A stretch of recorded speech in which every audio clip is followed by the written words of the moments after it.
বুঝতে হবে, local dialect বুঝতে হবে।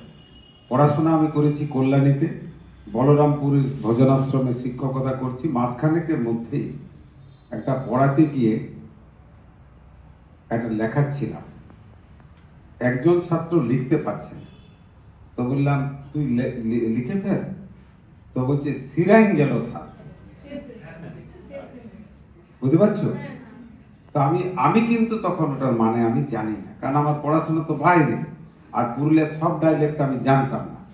তারপর কাছে গেলাম, বলে লিখে ফেল বাবা। তো বলছে যে স্যার সিরাইন গেল।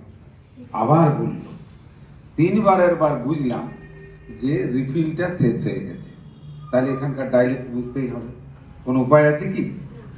সেই ডাইলেক্টে ধরো এখন আমি বিভিন্ন জায়গায় বক্তৃতা করে বেড়াচ্ছি মানভূমের ডাইলেক্টের উপর। এখন তুমি মানভূমের যে কোনো ধরো শব্দ বলো, আমি মানে বলে দেবো।